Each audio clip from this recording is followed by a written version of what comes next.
C'est quoi le sujet du débat? Est-ce que je sais même c'est quoi le débat, le sujet du débat même? Je sais même. On va choisir le sujet. C'est ici là.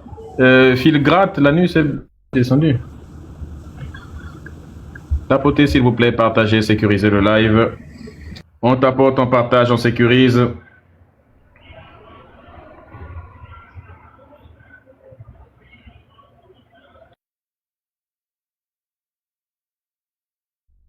Merci à tous ceux qui tapotent, merci Volonté de Puissance, merci à ceux qui sont en train de sécuriser le live. On y va la famille, tapotez, partagez, sécurisez, faites vos demandes si vous êtes religieux. Divin.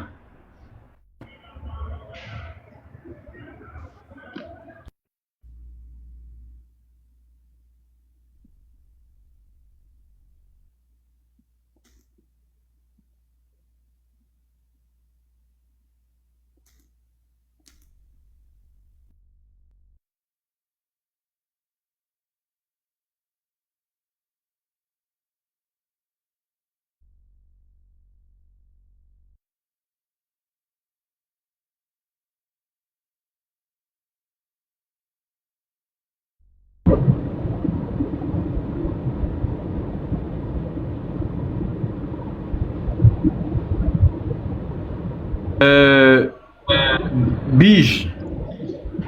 Oui, bonsoir Médisa. Bonsoir, est-ce que tu es religieux? Non, pas du tout. En tout cas, j'allais juste, je suis pas là pour le débat, j'allais juste te féliciter pour le travail que tu fais. J'espère vraiment que les Africains vont faire ouvrir les yeux parce que c'est vraiment malheureux, hein. Surtout le monsieur qui est passé tout à l'heure, le musulman. Bon, à l'origine, les non-religieux ne devaient pas monter. Ah. À l'origine, les non-religieux, il ne faut pas monter. Non, moi c'est juste pour te féliciter. En tout cas, merci pour le travail que tu fais. Tu ouvres enfin les yeux aux Africains. J'espère vraiment qu'on va évoluer. En tout cas, c'était juste ça. Merci à toi en tout cas. Tapotez s'il vous plaît la famille, partagez, sécurisez le live. Tapotez, partagez, sécurisez massivement le live. Ceux qui veulent féliciter, vous pouvez soit envoyer les cadeaux depuis en bas, ou bien vous écrivez dans les commentaires. C'est aussi bien. Parce qu'il y a des gens qui enregistrent aussi les lives, donc ça va dans les on va voir ça. Il y a les cadeaux, ou bien tu tapotes, ou tu partages, ou tu écris en bas. C'est aussi les meilleures façons de féliciter. Hein. Comme ça nous permet de continuer le travail sans interruption. Parce que le but, c'est de continuer avec des religieux. Alco, si tu n'étais pas là, merci. Voilà la reine Zaf vient de le... Merci beaucoup la reine Zaf. Vous avez vu, voilà, là la reine Zaf vient de féliciter. Ça, c'est la reine Yeyeto. Elle vient d'envoyer des félicitations. Lo Bradagaya. Et ça, c'est beaucoup plus efficace. Hein. Comme félicitation, c'est plus efficace. Tu vois un peu? C'est très efficace. Donc là, elles viennent de vous donner, on appelle ça la pratique. La théorie et la pratique. Donc elles vous ont envoyé la pratique directement. C'est ça la pratique. Merci beaucoup mes reines. Tapotez, partagez, sécurisez s'il vous plaît. Merci beaucoup Mondaire 225. Alco, tu n'étais pas religieux? Tu n'étais pas là? Non, j'étais là, sauf que mon téléphone s'était éteint.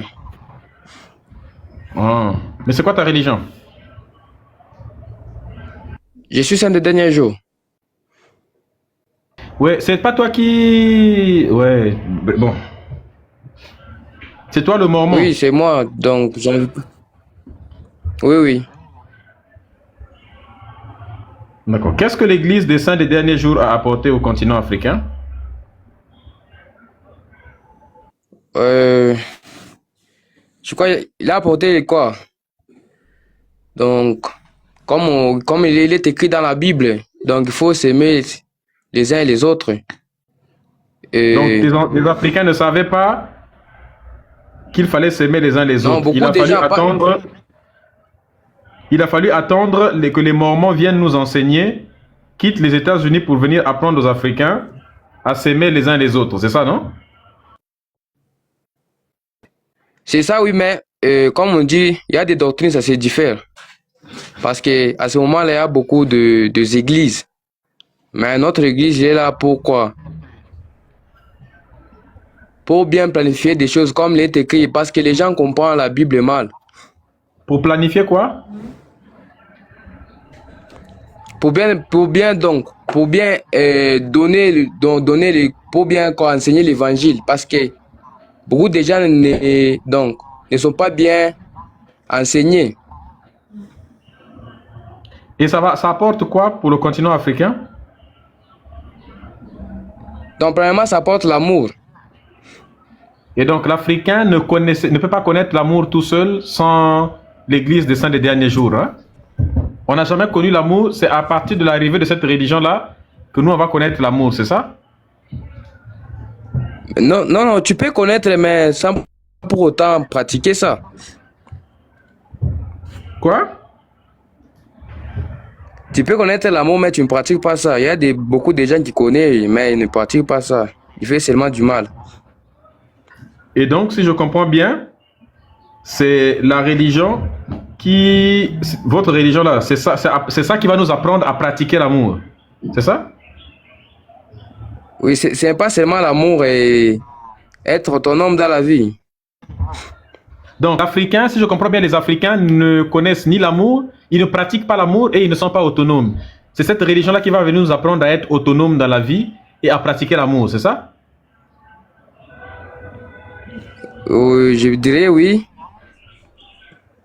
Ça dit que si quelqu'un voulait insulter l'Afrique, il ne pouvait pas mieux faire.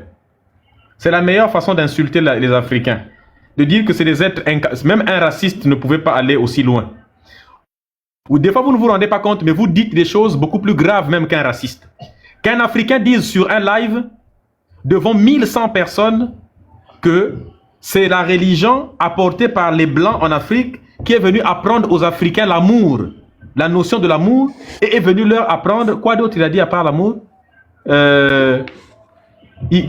a dit quoi à part l'amour? Il y en a beaucoup, pas seulement des... Il y en a beaucoup. Il a dit quoi à part l'amour, là, les amis? L'amour... Et puis, le quoi? Tu as dit l'amour et quoi? L'autonomie. Donc, l'Africain n'était pas autonome. Genre, c'est un individu qui est incapable de faire les choses par lui-même. Il n'est pas indépendant. Donc, un esclave, quoi. Hein? Alors? Et donc, il a fallu que on t'apporte la religion et les gens là t'apportent... Et là, c'est là où vous avez appris à être autonome. Mais est-ce que vous vous rendez compte, vous sortez des paroles, votre ignorance, le manque d'intelligence vous fait sortir des paroles plus graves même que celles qu'aurait pu sortir le dernier des racistes. Aujourd'hui même les racistes ont peur d'aller, de dire tout leurs pensées. Ils ont même peur de sortir le contenu exact de leurs pensées.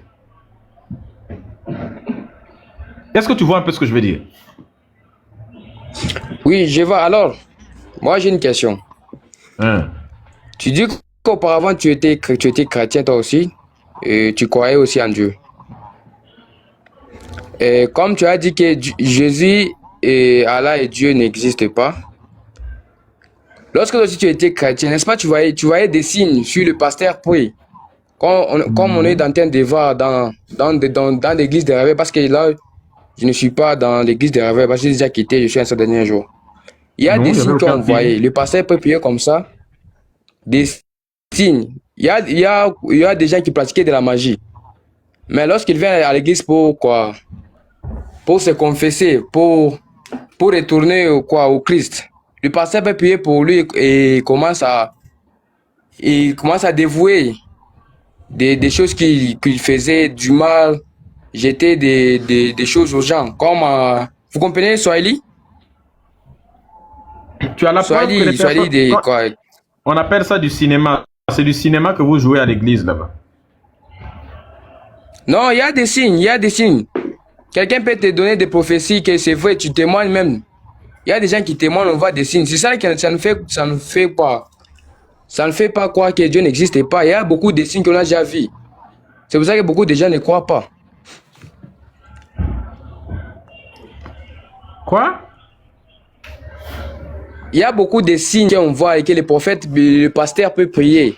Il y a des signes, ça se manifeste. Alors, selon à travers ces signes-là, c'est ça que ça nous fait prouver que réellement Dieu existe. Mais quels signes? Beaucoup de signes. Par exemple? Par exemple, la personne est malade. il a consulté beaucoup d'hôpitaux, mais il ne trouve pas quoi. Il ne trouve pas quoi. La guérison. Il ne trouve pas la guérison. Oui. Alors, il était venu auprès d'une pasteur. Et la pasteur a prié pour lui. Là quoi? Là,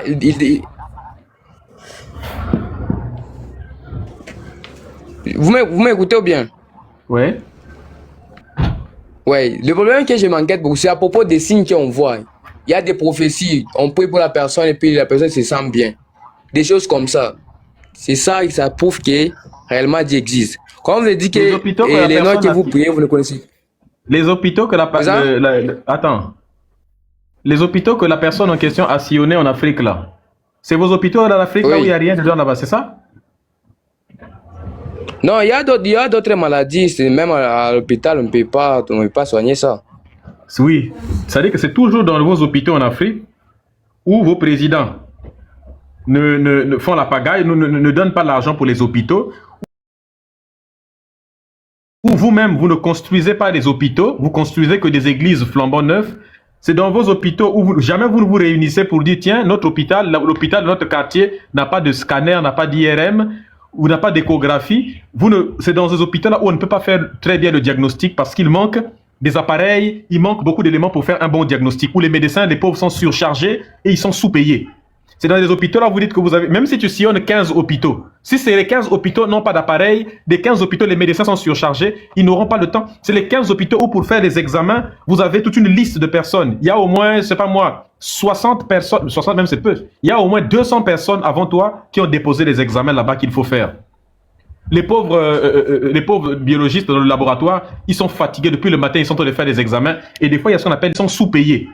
C'est dans les hôpitaux là, vous dites que vous avez, même si tu sillonnes 15 hôpitaux, si c'est les 15 hôpitaux n'ont pas d'appareil, des 15 hôpitaux, les médecins sont surchargés, ils n'auront pas le temps. C'est les 15 hôpitaux où pour faire les examens, vous avez toute une liste de personnes. Il y a au moins, je sais pas moi, 60 personnes, 60 même c'est peu, il y a au moins 200 personnes avant toi qui ont déposé les examens là-bas qu'il faut faire.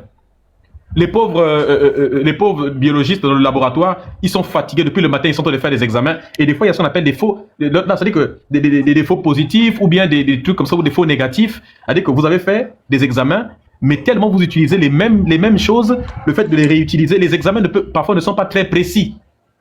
Parce que c'est fait à la va-vite, on utilise les mêmes choses, il n'y a pas assez d'éléments. Et c'est les hôpitaux là, même si tu en sillonnes 26 des hôpitaux en question, on ne pourra pas te faire un bon diagnostic. Et comme vous n'avez pas d'argent pour aller peut-être dans des pays où on peut faire des bons diagnostics parce que ça coûte cher également, et vous en concluez, j'ai sillonné 20 hôpitaux et on n'a pas pu montrer la maladie que j'ai, donc ça veut dire que ma maladie est spirituelle, il faut aller chez le pasteur. Mais non! Arrête simplement de prier. Alors, arrêtez simplement de prier, d'aller chez le pasteur, développez vos hôpitaux. Les produits manquent, les matériels manquent, tout manque, le personnel manque même. Donc, quand à chaque fois vos miracles, qui consistent à dire que, vos faux miracles qui consistent à dire que oui, on n'a pas pu guérir quelqu'un, c'est simplement l'incapacité de l'hôpital. Pourquoi est-ce qu'en Europe, il y a peu de choses comme ça là? C'est très difficile de voir quelqu'un dans des pays développés et on n'a pas réussi à trouver sa maladie. Souvent, on a réussi, il y a des maladies qui sont rares. Il y a des maladies qui sont rares. Même en Europe, les médecins ont du mal à diagnostiquer certaines maladies. Il y a des maladies, par exemple, c'est après 5 ans. La personne a commencé à souffrir depuis 5 ans. Il y a des blancs qui disent, j'ai sillonné les hôpitaux, pendant 5 ans, on n'a rien trouvé. C'est après 5 ans qu'on tombe sur un médecin qui décide de revoir tout ce que les autres médecins ont fait. Et là, ce médecin-là réussit à trouver 5 ans plus tard qu'en réalité, cette personne souffre d'une maladie tellement rare qu'il n'y a qu'une personne sur 1 million qui souffre de cette maladie. Il y a des maladies où des fois dans toute la France, tu vas trouver, il n'y a que 1000 personnes qui en ont, ou bien il n'y a que 500 personnes, ou peut-être 100 personnes seulement qui ont cette maladie-là. Ça existe, tu sais. Il y a des maladies, il y a que dans tout le pays, un pays où il y a des millions d'habitants, mais vous n'êtes que 100 qui avaient cette maladie-là. C'est tellement rare comme maladie. C'est tellement rare. Alors, mais cette maladie-là, pour la diagnostiquer, c'est hyper rare. Il faut arrêter. Alors, selon vous, auparavant vous étiez chrétien. Alors vous ne voyez pas des signes, mais vous voyez des signes lorsque vous étiez chrétien. Quand votre pasteur priait pour le malade, pour les gens qui ne se sentaient pas bien. Vous ne voyez pas des signes, mais vous commencez à avoir aussi des signes. Dans les signes de guérison, Comme exemple, il y a des Pourquoi je suis mamans là malade, je qui pars à partent prendre de l'hôpital? la magie. La Il y a magie. des gens qui partent prendre de la magie. Alors, si ça lui complique, il vient à l'église et là, à l'église, on va faire des délivrances pour lui. Aussi, on va voir la personne commence à crier. Alors, s'il crie, on va dire des démons qui commencent à Il n'y a quitter aucun sur lui. pasteur qui peut délivrer quelqu'un d'un sortilège. Alors, c'est qu'on voit ça, donc c'est comment? C'est ça que je voulais savoir. C'est qu'on voit les gens commencent à crier, non, je quitte cette corps. C'est comment des choses comme ça? Que quoi? La personne avait de la magie. Alors, lorsqu'il était venu à l'église, le pasteur a découvert que la personne aussi a de la magie. On a fait des délivrances pour lui et des choses, je ne sais pas si l'esprit qui était sur lui commence à quitter. Et là, la personne commence à crier. Oh, je sors dans cette corps. Donc, le pasteur prie, nous tous on prie comme ça. Et puis la personne se sent bien. Alors, des mouvements comme ça, il y a quoi donc? Il y a beaucoup de signes qu'on voit, des gens Des qui. personnes qui, quand on prie sur eux, ils commencent à tomber par terre, c'est ça?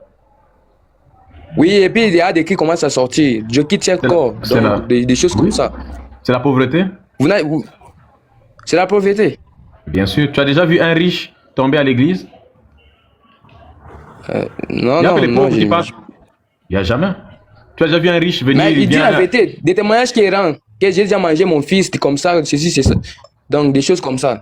Il témoigne la vérité. J'étais comme ça. Lorsque vous m'avez de me délivrer, là, j'abandonne tout. Alors, des choses comme ça. Nous, on y croit. Donc, ça, ça se voit avec des preuves. Que quoi? Qu'est-ce qui se voit avec les preuves? Comme la personne témoigne qu'il a commencé à manger ses enfants. Alors, lorsqu'on a fait des délivrances, il a confessé tout. Donc, qu'on a mangé ses enfants? Des signes comme ça. Oui, il y a des gens qui témoignent que j'ai mangé mes enfants. Donc, à travers quoi? Donc, les devant notre pasteur, par exemple. Mais tu ne sais pas que chez les Noirs, il y a beaucoup de personnes qui sont fous. Nous devons dire la vérité. Avec tous les traumatismes que nous avons subis, tous les traumatismes, écoute-moi, nous avons subi un traumatisme. Il y a des psychologues noirs qui vous disent que les Noirs, il est temps que vous commenciez à consulter des psychologues, et de préférence des psychologues afro. Il y a beaucoup de Noirs qui trimballent des troubles psychologiques. Tu ne peux pas traverser 500 millions de morts. Tu ne peux pas traverser le plus grand crime contre l'humanité de tous les temps sans que ça laisse des séquelles. Il est démontré en science que des peuples qui ont subi des génocides, eh bien, ils trimballent toujours ces génocides-là, s'inscrivent dans leurs gènes. Et ça peut développer des troubles mentaux plus tard. C'est la vérité? C'est la vérité. Et à la pauvreté, et en plus, nous souffrons aujourd'hui. L'Afrique est exploitée. Les Africains travaillent sous le soleil. Tout ça là, la charge de la vie, c'est très difficile. Nos papas, nos mamans, nos frères, nos sœurs en Afrique, nos cousins, nos oncles souffrent. Ils sont obligés de faire des métiers très durs pour survivre. Et parfois, tout ça là, ça peut taper sur la mentalité des gens, sur le cerveau des gens. Et quand vous les voyez à l'église, ils tombent n'importe comment. Mais tout ça parce que c'est le poids de la vie parfois. C'est le poids de la vie. Tout cela qui font que quand les gens ils font un petit cinéma, le petit cinéma qu'ils font à l'église là, c'est pour essayer de sortir un peu du quotidien de la vie. Ils partent tomber à l'église. Il est 21h, mais je ne vois pas l'imam. Hein? Il est 21h, on attend l'imam. Donc, envoyez le live à l'imam en question. L'imam marocain là. Il avait dit qu'il allait venir à 21h. Il est 21h, on est là, on l'attend. Il a dit qu'il va venir. Ok. J'espère qu'il ne va pas fuir. Donc, tu vois, c'est la pauvreté, c'est les troubles mentaux qui font ça. Et on n'a pas de psychologue, on n'a même pas de psychiatre en Afrique. Donc, on ne sait pas trop différencier si quelqu'un... Parce qu'il y a des maladies mentales qui font que tu n'es pas forcément en train de ramasser des trucs dans la rue. La personne est folle, mais tu as l'impression que la personne est là, bien habillée, en train de... jusqu'à des comportements bizarres. Mais le type n'est pas fou. Alors, il y a un pasteur ici au Congo. Je ne sais pas si vous le connaissez, Christian Jacob. Vous le connaissez? Non.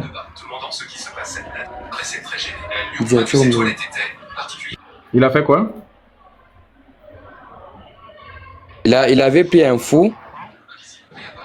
Donc, je sais pas, le fou là, il était rentré dans l'église. Alors, le pasteur a appuyé sur lui et puis il a trouvé la conscience. Il était un fou. Et puis sa famille, lorsqu'il a, sa conscience a été retournée, on a appelé même sa famille pour lui rejoindre. Des miracles comme ça s'est fait. Il y a beaucoup de gens plein d'air comme ça. Donc. Mais je ne sais pas qui a amené les fous là. Il était fou. Quand il, tu a as un prié peuple, sur, il a prié pour lui. Et puis la personne. quand tu as un peuple, quand un peuple ne construit pas beaucoup d'écoles, construit beaucoup d'églises, ça fait que beaucoup de gens sont illettrés. Quand on a beaucoup d'analphabètes dans nos peuples, c'est facile de les mentir, de les manipuler. Pour éviter que tu sois victime des théâtres comme ça, c'est juste des tours de passe-passe. Je pars dire à mon ami, ou je pars payer de l'argent à un petit pour venir faire semblant d'être fou, et puis allez, je fais semblant de le guérir. Ou bien il fait semblant d'être mort, et puis je le ressuscite devant vous. Il fait semblant de boiter, et puis allez, je dis je l'ai soigné, et il commence à bien marcher, à sauter dans l'église. Tout ça, ce sont des films. Il est facile vraiment de vous mentir parce que vous n'êtes pas assez cultivé, vous n'êtes pas assez informé. On peut facilement vous tromper. C'est pour ça qu'on doit éduquer notre peuple. Parce qu'il est facile de nous manipuler, facile de nous tromper, facile de nous berner avec des petits théâtres de bas étage. À ton âge, on fait un truc comme ça. Là, à ton âge, tu penses vraiment que quelqu'un peut soigner une personne en posant la main sur le front? Tu peux soigner un fou? Mais si les Africains avaient la capacité de soigner les personnes en posant la main sur les fous, mais pourquoi nos hôpitaux sont vides? Comment vous pouvez être le continent dans lequel les hôpitaux sont les plus en retard et puis vous avez des personnes qui peuvent guérir la folie ou n'importe quelle maladie simplement en déposant la main sur la tête? Comment tu expliques ça? Dis à ton pasteur d'aller guérir tous les fous qui sont dans la rue. Quand tu es un pasteur, tu as la capacité de soigner un fou en posant la main sur son front, tu n'as plus rien à faire dans une église. Va dans la rue, au bord des marchés, au bord des rues en Afrique, il y a beaucoup de fous. Dans les poubelles, il y a beaucoup de fous là-bas. Va dans la rue. Va poser la main sur tous les fous dans la rue et tu les soignes tous. Comme ça, tu prouves à tout le monde. Parce que dans ton église, c'est ton territoire. Tu fais des connivences avec les gens, ils viennent là-bas. Descends dans la rue si tu es garçon. Va aller guérir les fous. Va à l'hôpital, va poser la main sur le front de tous ceux qui sont sur le lit de l'hôpital. Ils vont se lever et ils vont commencer à jouer au football sur la cour de l'hôpital là-bas en mettant tous les médecins en PLS. Tous les médecins vont venir là avec leur blouse. Dire, attends, le gars là, ça fait 1 mois, il est alité ici là. Le pasteur vient d'arriver, le mec il est sorti du coma. Allez réveiller tous ceux qui sont dans les comas en posant les mains sur le front si vous êtes des garçons. Allez avec vos bibles là-bas. Mais vous ne pouvez pas le faire. Vous ne pouvez le faire que dans vos églises où vous avez payé des gens pour venir jouer au cinéma pour embrouiller nos vieilles mamans qui partent vous donner l'argent à l'église. À part ça, il n'y a rien, frère. Rien. Alors, je crois, comme vous avez dit que l'Afrique, c'est le berceau de l'humanité. Oui, c'est vrai. Alors, comme l'histoire, on nous a enseigné l'histoire. On nous a colonisé et il y a des choses qui étaient donc, on avait porté par les, je ne sais pas, les blancs. Ils ont porté des choses. Lorsque nos ancêtres avaient des, je ne sais pas, en Swahili on appelle ça quoi, Kishi. Je ne sais pas, vous comprenez ça, Kishi. Donc avec ça, ils adoraient ça. Car si l'enfant est malade, il peut demander en Kishila, donc en Kishila donne des astuces pour faire. Tu peux prendre ça et ça, tu mélanges ça, tu donnes à l'enfant. Alors que les blancs ils étaient venus, ils ont dit que non, tout ce que vous faites, c'est ça, c'est l'histoire que vous faites, ça nous apporte pas rien. Nous on a notre Dieu. Et puis, notre Dieu nous donne ça et ça. Il nous a montré, il y a des miroirs qu'on a donnés à nos ancêtres. Il y a des miroirs qu'il nous a donnés. Il s'est regardé, donc il s'est regardé dans le miroir. Il dit non, c'est incroyable. Il commençait à paniquer des choses comme ça, des choses qu'il n'a jamais vues. Alors, quand on vous dit que la science vient de l'Afrique, comment ils ont donc, ils avaient la connaissance ils avaient la connaissance. Comment ils commençaient à paniquer de ce genre de choses? On laisse des lunettes là-bas et puis on dit que non, ça ce sont mes yeux. Si vous ne travaillez pas, donc des choses comme ça. Et ils avaient la connaissance. Comment donc des choses comme ça commençaient à paniquer. Les Blancs donnent, je ne sais pas si c'est des bonbons. Tu vois. S'ils sucent comme ça, donc ils deviennent, je ne sais pas si c'est des... Donc, selon l'histoire, comment ils avaient la connaissance, mais ils commencent à paniquer, c'est que les Blancs vont amener. C'est ça que je vais vous poser la question. Même si tu as la connaissance, quand il y a des sauvages qui arrivent, tu vas paniquer. Je ne vois pas ce qui t'étonne à l'intérieur. Un docteur d'université, il est intelligent. Il a la connaissance. Tu prends un docteur de physique moléculaire à l'université. Si des voyous s'approchent pour venir lui niquer sa race, comme disent les jeunes des quartiers désœuvrés, là, bah, il aura peur. Pourtant, il est plus intelligent que ces voyous-là qui viennent.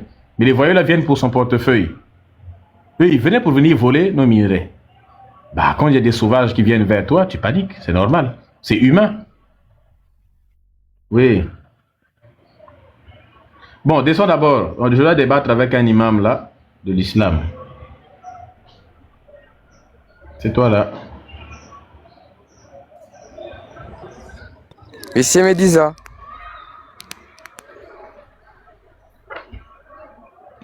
Allô? Allô, bonsoir. Bonsoir, comment vas-tu? Ça va et vous? J'ai eu du mal à voir la connexion, hein. C'est pour ça, je suis désolé pour le retard là. Ouais, parce que je devais être là à 9h. Ok. Vous m'entendez là? Oui. Ouais. Alors, bon, j'ai travaillé aujourd'hui, j'ai pas préparé grand-chose pour l'entretien, mais si vous avez des questions, je peux essayer d'y répondre, hein. Ok. Donc, nous étions, toi et moi, en train de débattre sur le mariage avec les jeunes filles. Donc, c'est sur ça qu'on va continuer actuellement. Ouais. Hier, j'avais dit une parole que aujourd'hui, c'est vrai que le mariage avec les jeunes filles, bon, la société n'accepte pas ça, les mœurs ont changé. Mais dans les temps anciens, bon, ça a existé, hein, chez les chrétiens, chez les musulmans. Et en fait, le Coran, quand il est venu, il a trouvé certaines choses. Et donc, il n'a pas vraiment changé ces choses-là parce que il voulait pas brusquer les gens. Comme la question de l'esclavage aussi, c'est pareil. Il a trouvé l'esclavage sur terre. Il l'a légiféré, il l'a pas enlevé, parce que c'était pas facile d'enlever ça. D'ailleurs, si vous voulez, je peux en parler aussi, hein, de l'esclavage. Voilà, c'est vrai qu'il y a certaines questions comme ça, hein, qui sont difficiles à comprendre dans la religion. Mais comme je l'ai dit hier, ce n'est pas pour autant qu'on peut réfuter toute la religion dans son intégralité. On peut pas réfuter tout cela. Ouais. Par exemple, si vous voulez,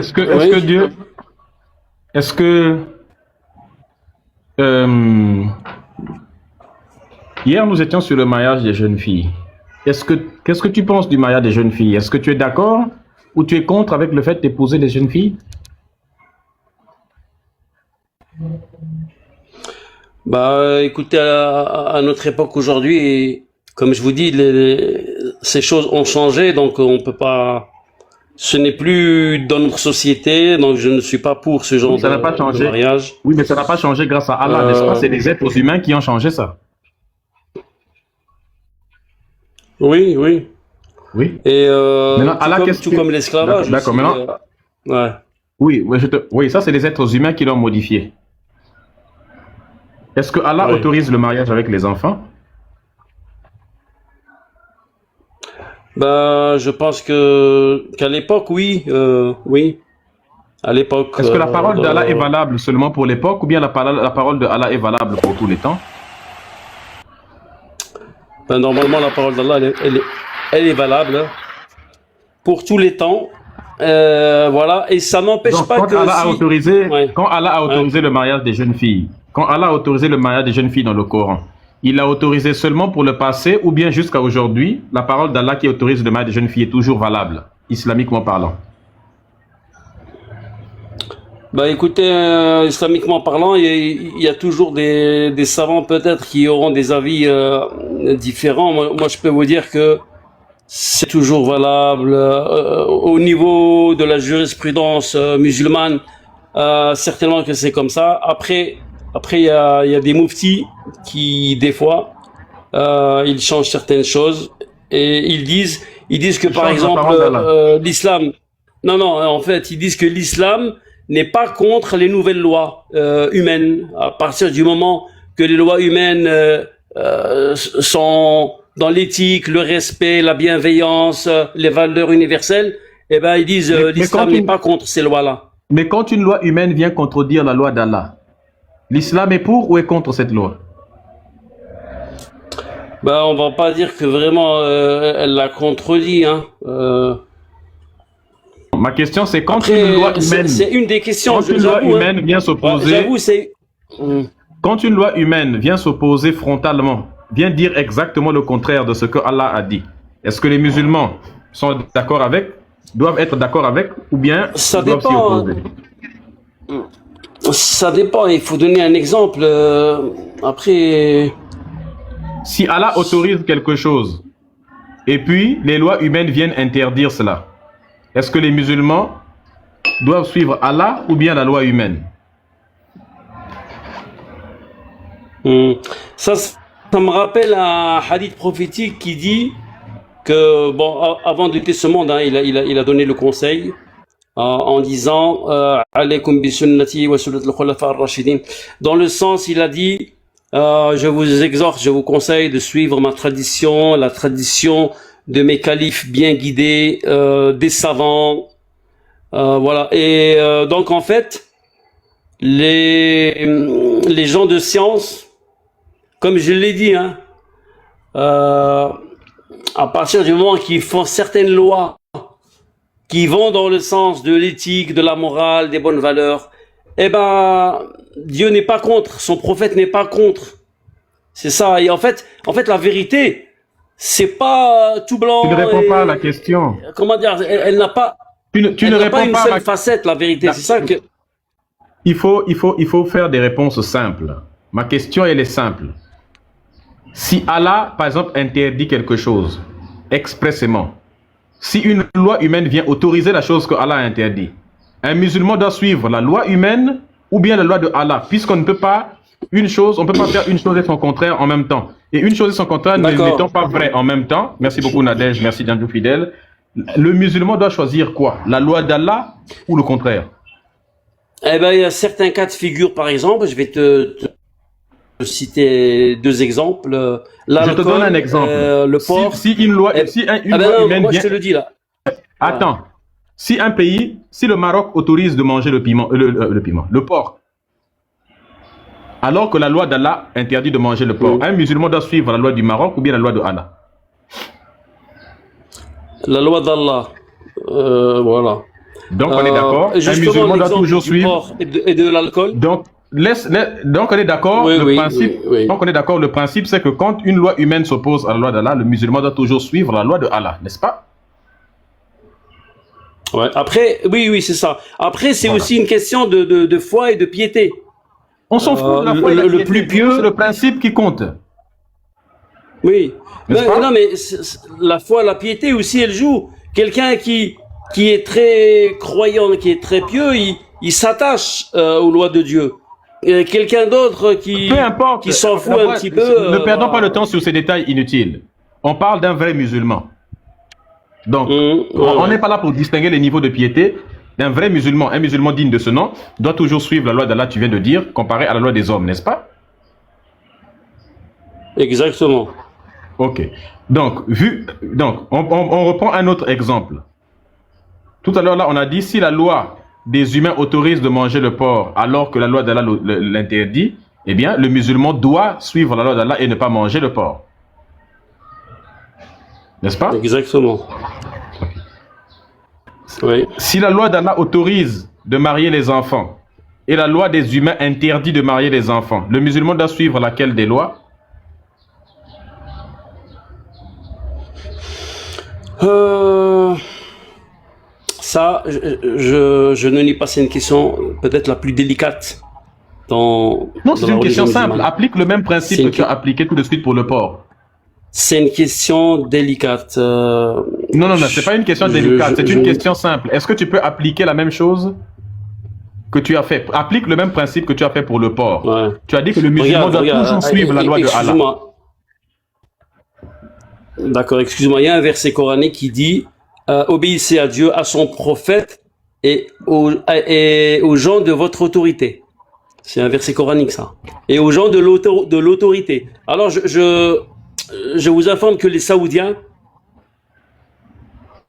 parfois, et même souvent, ils ont des savants musulmans, leurs savants, qui émettent des fatwas qui vont dans le sens des nouvelles lois, les lois du sultan.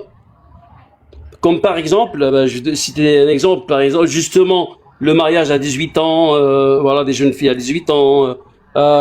Tu m'as dit que si Allah il y a autorise certaines quelque fatwas chose, comme ça, et ils disent, quand une loi humaine ouais, et ils s'oppose disent, à la loi, ils s'appuient sur ce verset, la excusez-moi, voix, ils s'appuient l'imam, sur ce verset, hein, excusez-moi. l'imam, l'imam, il faut que tu sois cohérent. La cohérence, quand tu énonces un principe, il faut que toi-même, que tu te soumettes au principe que tu as énoncé. Tu as énoncé un principe qui est que, entre la loi des êtres humains et la loi d'Allah, le musulman doit toujours préférer la loi d'Allah. Quand une loi humaine entre en contradiction avec la loi de Dieu, eh bien, le musulman doit toujours faire passer la loi de Dieu en premier. Je te donnais un exemple. Si Allah interdit de manger la viande de porc et que l'humain autorise la viande de porc, le musulman doit suivre quoi? Tu m'as dit, naturellement, il doit suivre la loi d'Allah qui interdit. Donc, il ne doit pas manger la viande de porc. Je te donne okay, là, tu as été d'accord. Je te donne un deuxième cas. Si Allah autorise de marier les enfants et une loi humaine interdit de marier les enfants, le musulman doit suivre quoi? La loi de Allah, le Dieu auquel il doit se soumettre, qui autorise de marier les enfants, ou bien la loi des êtres humains auxquels il ne se soumet pas, vu qu'ils ne sont pas Allah, qui interdit. Je te demande de faire simplement un choix, applique ton principe. Je rappelle, tu as dit, tu as énoncé un principe, le musulman doit toujours suivre Allah. Donc, il choisit quoi? La permission de Allah de marier des enfants ou l'interdiction des humains de marier? Excusez-moi, je vais être honnête avec vous, cette question elle est délicate. Et c'est pour ça que je vous ai dit, les savants saoudiens, ils disent, attendez, je finis, ils disent, les savants saoudiens, ils disent que la loi d'Allah n'est pas stricte dans le fait qu'il nous dit de suivre aussi nos gouverneurs, c'est-à-dire nos lois. Il dit, c'est le verset, hein, je vous le donne le verset si vous voulez, il dit, obéissez à Allah, à son prophète et à vos gouverneurs et à vos gens de loi. Est-ce qu'un musulman doit obéir à un gouverneur égaré? Bah le prophète il a dit à partir du moment que les gouverneurs ne vous interdisent pas de prier, de faire la prière, obéissez-leur. Il le dit, hein, c'est un hadith. Obéissez à vos gouverneurs à partir du moment qu'ils ne vous interdisent pas de faire la prière. Voilà. Et à partir du moment ils sont dans, comme je vous ai dit, l'éthique, les valeurs universelles, la bienveillance, il n'y a pas de problème. D'accord. Donc, si je comprends bien. Est-ce que vous m'avez compris? Non, après, si je comprends bien, on est dans. Je peux vous donner d'autres. Attends. Non, attends. Si je comprends bien, si un gouverneur met en place une loi qui est le contraire de la loi de Allah, un musulman peut le faire. C'est-à-dire que si un gouverneur autorise donc de manger la viande de porc, un musulman peut manger la viande de porc. C'est ça? Ah non. Il y a certaines questions comme justement la viande de porc, l'alcool, les stupéfiants. Ben, par exemple, ça c'est interdit, ce n'est pas négociable. Voilà, ça c'est comme ça. Et comme d'accord. Et après, donc tu vois l'hypocrisie, c'est que quand c'est le mariage des enfants, alors là, non, parce que c'est l'hypocrisie. C'est pas d'hypocrisie parce que la compréhension de la religion, ce n'est pas tout blanc, tout noir. C'est aussi intelligent. Dis-moi, entre la viande de porc et le c'est-à-dire- mariage, entre la viande de porc et le mariage des enfants, qu'est-ce qui est plus grave? Non, mais ça, c'est à votre sens. Ça. Écoutez, moi, si vous Dans ton voulez, sens, à toi, au manger lieu la qu'on viande de perde porc, du c'est temps, moins moi, je peux grave vous que le donner niasse des les preuves de enfants. l'islam. Des preuves. Ben, moi, je peux vous donner, j'ai des chapitres que j'appelle les preuves de l'islam, de l'authenticité de l'islam. Ça serait peut-être plus intéressant, parce que sinon, on risquerait de s'attarder sur des questions délicates qui Non, vont non, pas nous non, non, permettre c'est pas des d'avancer. questions, c'est des questions claires. La voix, je te pose une question stricte. Le Coran autorise-t-il le mariage des enfants? Je ne vois pas que ne me parle pas des contextes ou des Je temps. crois qu'il y a un verset, il y a un verset, il est pas explicite. Il parle, c'est le cas du divorce avec les filles impubères. C'est un verset qui est explicite. Après, il est pas là pour le promouvoir. Hein. C'est un Mais cas. si. Attendez, excusez-moi. C'est un cas. C'est un cas qui est énoncé dans le Coran, mais c'est pour réglementer. C'est pas pour promouvoir. Et le verset n'est pas là pour le promouvoir. C'est des cas qui existent dans la société. Il est là pour le réglementer, mais pas forcément pour le promouvoir. Réglementer, ça veut dire donner les cadres légaux dans lesquels on peut pratiquer la chose, n'est-ce pas? Mhm. C'est ça que En ça veut fait, dire. réglementer Quand par on ne rapport veut à pas qu'une chose... Attends, à la idda. Ici, le verset. attends, laisse Mhm. d'abord le verset, s'il te plaît. Tu viens de prononcer une parole, tu as dit réglementer. On est d'accord? Réglementer veut dire énoncer les règles dans lesquelles cette pratique doit Oui. se produire. C'est-à-dire que donner un cadre légal à une pratique. Oui. Hein? Ok. Si je donne un cadre légal à une pratique, c'est-à-dire que j'autorise la pratique à se faire légalement. Donc, Allah autorise légalement de marier. Donc, Allah, ça veut dire légaliser la chose. Donc, l'islam légalise le mariage avec les enfants. Nos savants, excusez-moi, nos savants, ils ont dit par rapport à ce verset-là, ce sont des cas qui ont existé dans la société. Voilà. Et donc, le Coran, il s'est révélé pour réglementer des cas. Mais c'est pas en réglementant des cas qu'il est là pour les promouvoir. C'est pas l'objectif de les promouvoir. C'est parce que les cas, je ne te parle pas de promotion. C'est comme la voix. Personne ne te parle de non, promotion. mais Arrête de déplacer. Ce qu'ils disent nos savants. Ne déplace pas la chose. Personne ne te parle de. Écoute-moi. C'est insupportable quand quelqu'un est en train de déplacer le curseur à chaque fois dans le débat. Qui t'a parlé de promouvoir? On s'en fout de la promotion ou pas. On veut savoir si c'est autorisé ou pas. Personne ne te parle de promotion, donc arrête de nous parler des choses dont on n'a pas parlé. C'est autorisé ou ce n'est pas autorisé? Oui ou non? En fait, moi, cette question... Non, oui ou non? Oui, attendez, je vous réponds. Par oui ou non? Oui, en fait, cette question, c'est comme l'esclavage. C'est-à-dire, l'islam, c'est pas l'islam qui a ramené l'esclavage. Ça a existé. Je ne te demande pas qui a ramené. C'est autorisé ou pas? C'est autorisé parce que ça se faisait à l'époque. Et donc l'islam, c'est pas lui qui... Non, c'est pas l'islam qui est venu l'autoriser. C'est pas le Coran qui est venu l'autoriser. Quoi? Ça existait. Donc, est-ce que les gens... le fait de manger le porc, ça existait, non? On mangeait le porc avant l'islam, non? Certainement que oui, et voilà, et donc Dieu l'a interdit. Et comme Dieu ne voulait pas que les gens mangent le porc, qu'est-ce qu'il a fait? Il a interdit. Il a interdit, exactement. Donc si Dieu ne voulait pas qu'on marie des enfants, il aurait pu simplement interdire ça. Il aurait pu, mais il l'a pas fait, voilà. Il aurait pu, mais il l'a pas fait. Ce qu'il voulait que les gens le fassent. Et c'est pas à nous de juger Dieu, voilà. Donc, non, pour toi, qu'est-ce qui est plus grave entre manger la viande de porc et marier un enfant? C'est manger la viande de porc qui est plus grave. Ah, d'accord. Parce que je vous ai dit, on va y rester longtemps. Vous avez entendu, hein? C'est un imam. Rester longtemps. Moi, je vous ai dit. Non, je préviens juste aux gens. C'est un imam. Il dit que manger la viande de porc, c'est plus grave que marier un enfant. Moi, je vous ai dit, je l'ai dit, je le répète, c'est pas l'islam qui est venu pour promouvoir le mariage des enfants. C'était une pratique qui existait. Et l'islam, il est venu, c'est comme l'esclavage. Ça existait, l'islam, il est venu, il l'a réglementé. Et d'ailleurs, si vous voulez qu'on évite de perdre du temps, je vais vous parler un peu de l'esclavage.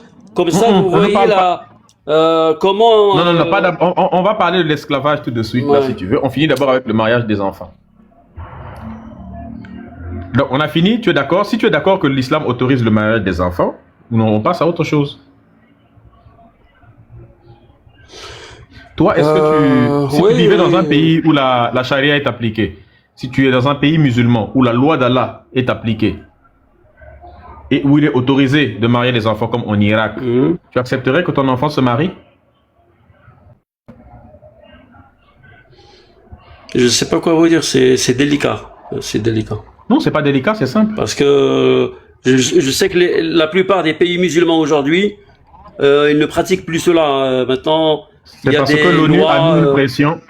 C'est parce que l'ONU a mis la pression sur eux pour qu'ils ne le fassent pas. Il y en a qui pratiquent. En Irak, c'est toujours pratiqué. Au Yémen, en Afghanistan, c'est pratiqué. Dans le Maghreb, non, ça n'existe pas. Je crois quand même en Arabie Saoudite, il me semble que ça n'existe pas. Ça se pratique toujours dans le Maghreb, mais pas de façon ouverte. Dans des villages, de façon cachée, ça se pratique toujours. Dans des régions, il y en a toujours. Ouais. Vous savez, cette question, elle me rappelle un ami, même si ce que je vais vous dire, je sais pas comment vous allez le prendre.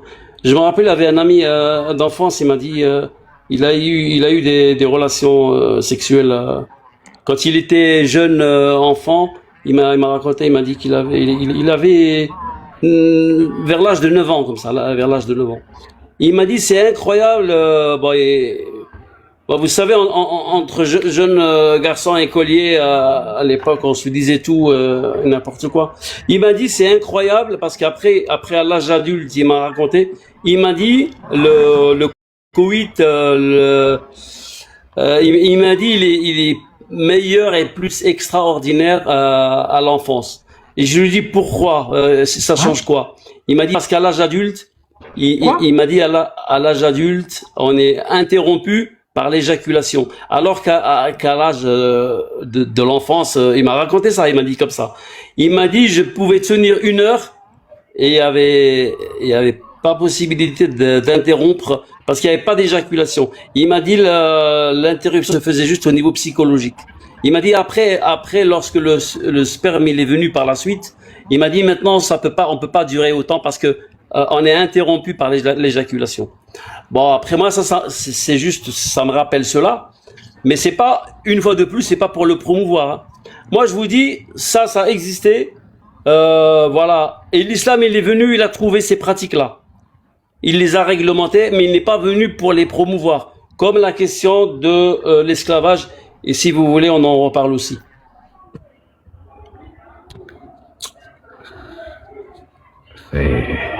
Je sais même pas quoi dire. Je peux pas répondre à ça. À 9 ans. Je sais, c'est ça? C'est compliqué. Moi, c'était à 9 ans. C'est peut-être la question la plus. Ce que tu viens de dire là, l'âge, c'est quoi? C'est 9 ans, hein? Ouais, c'est un ami qui m'a raconté ça comme ça, ouais.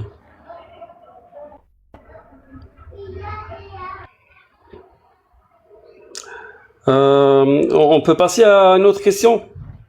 Oui. Il vaut mieux. Moi, j'aurais bien aimé parler un peu de l'esclavage parce qu'on fait des amalgames par rapport à ça. On voudrait, surtout les personnes qui attaquent l'islam, ils veulent nous faire croire que l'islam, il nous a ramené l'esclavage, alors qu'en fait, non, c'est pas comme ça. En fait, voilà, par rapport à la question de l'esclavage, en fait, il faudrait rappeler une réalité historique essentielle, c'est que l'esclavage, il existait dans toutes les civilisations du monde au 7e siècle. Ça existait chez les Romains, les Perses, les Grecs, en Afrique, en Europe, même en Asie. Donc en fait, l'islam, il n'a pas créé l'esclavage. L'islam plutôt, il est apparu dans un monde où ça existait. Voilà, cette institution, elle existait, elle était universelle, profondément enracinée En fait, donc voilà, l'islam, lui, qu'est-ce qu'il a fait? Il a juste introduit des réformes importantes qui n'existaient pas forcément chez les autres peuples. Par exemple, obligation de bien traiter les esclaves, interdiction de les maltraiter, encouragement constant de les affranchir. Il y a aussi la possibilité pour eux de racheter leur liberté. Il y a un verset du Coran qui en parle. Aussi le prophète sallallahu alayhi wa sallam, il a dit, vos serviteurs ou vos esclaves, voilà, vos esclaves sont vos frères. Nourrissez-les de ce que vous mangez et habillez-les de ce que vous portez. Ça, c'est un hadith authentique dans Al-Bukhari. Donc, en fait, dans l'Antiquité, ce genre de protection qui était légiféré par l'islam, il n'existait pas forcément chez les autres civilisations. Donc voilà, avant d'accuser l'islam, il faudrait peut-être faire plus de recherches. Sinon, on va accuser les textes de choses qui sont pas justes, quoi. Et donc moi je dis aussi, c'est incroyable à quel point les gens ils négligent leurs méfaits, hein, par leur bouche, par leurs actes, comme si le ciel n'enregistre pas les actions. Oui. L'imam. Oui. Oui. Est-ce qu'on peut coucher, est-ce qu'on a le droit de coucher avec son esclave? Bah écoutez, à l'époque, ça existait. Et, non, je ne parle pas de l'époque. Écoute-moi. C'est comme un contrat. Attends, non, s'il te plaît. Je commence à être fatigué avec les histoires de à l'époque. L'esclavage n'a jamais été aboli en islam, donc arrête de me parler de l'époque. Est-ce que dans la loi, ce qui se trouve actuellement dans le Coran, est-ce on a le droit de coucher avec son esclave? Ne me parle pas d'époque, je te demande ce qui est écrit dans le Coran. Ce qui est écrit dans le Coran n'a pas été effacé. C'est toujours présent, donc ne me parle pas d'époque. Est-ce qu'on a le droit de coucher avec son esclave? Alors, au regard des textes musulmans, oui, mais il faut quand même apporter des précisions. Hein. C'est pas un oui et puis ça s'arrête là. Oui, non, il n'y a pas de précision à apporter. Il faut aussi. Ce qui m'intéresse, sinon on va accuser le... Tu as dit que traitez-les comme vos frères. Est-ce qu'on couche avec sa sœur? Il y a écrit traitez-les comme vos frères. Est-ce qu'on couche avec sa sœur? Donc tu dois traiter les esclaves comme tes frères, les esclaves femmes, tu dois donc les traiter comme tes sœurs, et toi, les sœurs en question, tu pars coucher avec elles. D'accord, moi je te dis oui, mais il faut apporter des précisions, parce que si on n'apporte pas de précision, on va croire à tort que l'islam il est injuste. Mais c'est pas une affaire d'injustice ou de quoi. Nous on veut pas savoir si c'est juste ou pas. On veut savoir si c'est autorisé ou pas, c'est tout. Est-ce qu'il est autorisé de coucher avec son esclave en islam? La réponse est oui. Il est autorisé, ouais. Oui, il est autorisé, mais il faut pas voir ça comme un viol. C'est pas un viol, non. C'est parce que les choses, elles doivent se faire dans les règles. Je suppose que même à l'achat, parce que c'est une réalité. Hein, les esclaves, on les achetait. On les achetait. Donc, on est d'accord que la définition c'est comme un contrat. C'est comme. Attends, un esclave, c'est quelqu'un qui n'a aucun droit et sur lequel s'exercent tous les droits. Un esclave n'a pas le droit de se refuser à son maître si son maître veut niasse avec elle. Donc ça s'appelle un miol. La définition du miol, c'est le fait de coucher avec quelqu'un sans le consentement de la personne. Moi, je le vois pas comme ça. C'est pas sans le consentement de la personne, parce que tout se fait à l'achat. Voilà, c'est comme un contrat. C'est comme un contrat. Voilà. Après, c'est une réalité de l'époque. Elle n'est plus aujourd'hui. Hein. Ça a été aboli. Moi, je vous dis, et je vais vous dire autre chose. Excusez-moi. Je vais vous dire autre chose. Parce que l'esclavage. Excusez-moi, je vais vous dire. Je sais pas si ça n'a pas été aboli ou peut-être si par les lois. D'où vient que tu nous dises? Si ça n'a pas été aboli, d'où vient que tu nous dises que l'esclavage n'existe plus aujourd'hui? Bah, par l'évolution, par les lois humaines, ça a été aboli. Mais les lois humaines ne peuvent pas abolir la Ça a loi été d'Allah. aboli par la loi humaine, et il n'y a pas de mal. Mais tu es quel genre d'imam? Mais tu es quel genre d'imam? Depuis quand la loi humaine peut abolir la loi d'Allah en islam? Non, en fait, il faut savoir une chose, c'est que le monde a évolué, les lois ont changé. Il y a des choses, beaucoup de choses qui se sont améliorées à tous les niveaux, hein. Au niveau de la civilisation, de la science, de la technologie, des Donc, lois. mais l'humain ne peut Pour pas moi, améliorer la l'islam, il n'est loi pas de contre. Allah. Il n'est pas contre. Mais un Non, humain en ne fait, peut pas l'islam n'est pas améliorer. contre l'évolution, la civilisation. Mais est-ce qu'il se rend C'est compte de dommage, ce qu'il c'est dit? dommage. Moi, je vous dis la compréhension exacte. Excusez-moi, la compréhension exacte, je vous dis, c'est pas une compréhension fermée. Non, il faut admettre que il y a un bien dans la civilisation, dans l'évolution, dans la technologie, dans la science, dans les nouvelles lois. Dans tout ça, il y a un bien, il y a un mal, et l'islam n'est pas contre. C'est comme Tu ça fais des qu'il faut réponses. comprendre. C'est pas une Tu es en train de compréhension nous. totalement fermée. C'est Tu pas es une en train de nous. compréhension. Ça, c'est fatigant quand tu discutes avec quelqu'un qui te fait à chaque fois des non-réponses. Tu ne fais pas des réponses, tu nous fais des non-réponses à chaque fois et ça devient épuisant. Tu es en train d'éviter volontairement la vérité à chaque fois. À chaque fois, Non, tu ne réponds jamais. Ou non, mais soyons honnêtes à un moment donné. Tu ne réponds jamais, tu ne fais que nous faire des non-réponses. mais Soyons déjà, honnêtes. si tu veux comprendre la vérité, regarde, j'ai des chapitres, d'autres chapitres qui prouvent l'islam. Si tu veux, on en parle. Voilà. Après, il faut pas être fermé. Si quelqu'un il est fermé, il a uniquement sa position et pas une autre, eh ben, on va pas avancer. Voilà. Je t'ai Parce que posé même une dans la question. recherche de Ma la question, vérité, elle je vais est vous dire, Ma question, le elle est chercheur. claire. Mm. Écoute, Ouais. je n'ai pas envie de polémiquer pendant longtemps. L'esclavage est autorisé en islam. Tu as dit qu'on peut traiter l'esclave comme son maître, pourtant c'est faux, et comme son ami, c'est faux. Dans le Sahih Muslim, je crois que c'est le hadith numéro 1668a, on dit ceci. Imran ben Hussein a rapporté qu'une personne n'ayant d'autre propriété que ses 6 esclaves les a affranchis. Ça veut dire qu'il y avait une personne qui n'avait que 6 esclaves. Oui, je connais le hadith. Et voilà. Ouais. Et il a affranchi ces 6 personnes en question au moment de sa mort. Et ton prophète à toi, il a appelé les esclaves en question et il les a divisés en 3 sections. Donc ils étaient 6, ça fait 2, 2, 2. Et il a fait un tirage au sort. Il a libéré 2 et il a gardé 4 esclaves parce qu'il ne voulait pas qu'on libère les autres. C'est ça que tu appelles traiter les esclaves comme ses amis? Moi, je connais le hadith. Attends. Alors, attends, je C'est le t'explique. Sahih Alors, je connais Muslim ce hadith, mais moi, 1668a. j'ai pas. Oui. Je connais le hadith, mais il me semble qu'il n'y a pas de question de tirage au sort. Il a fait un choix. Il a fait un dit choix, il ceux-là, a fait on un les tirage libère, au sort, les c'est-à-dire autres, qu'il on a les tiré à libère la pas. courte paille. Il a tiré à la courte paille. Moi, je crois que c'est pas un tirage au sort, c'est un choix. Non, c'est un choix. C'était un pense pas que tirage ce au soit un sort. tirage au C'est sort. écrit qu'il a. C'est un choix qu'il a fait.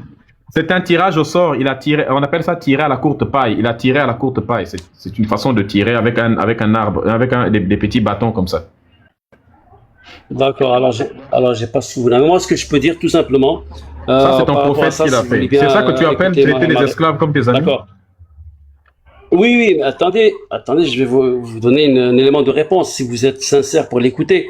Alors, déjà, avant de répondre à ça, déjà, il faut pas voir l'esclavage uniquement comme quelque chose de péjoratif.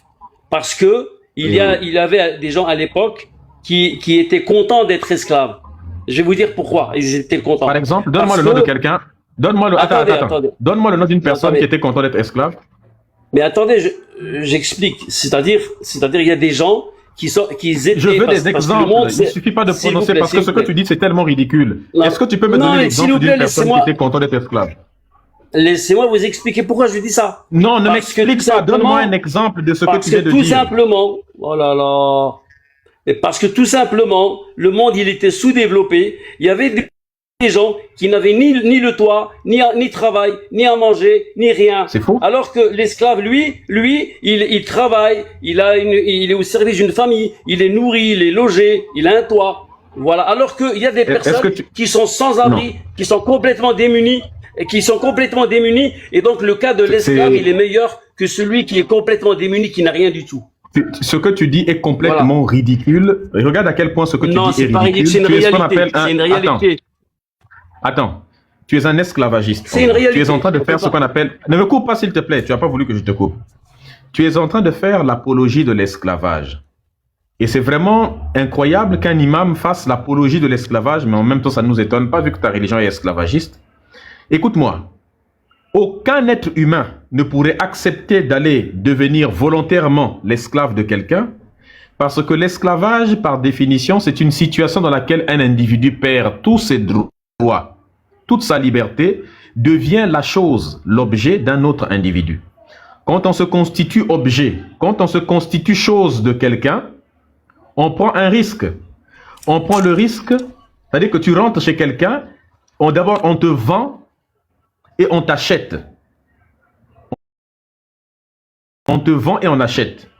Premièrement, il n'y a aucun exemple où quelqu'un s'est donné en esclave lui-même, même dans les hadiths, ça n'existe pas.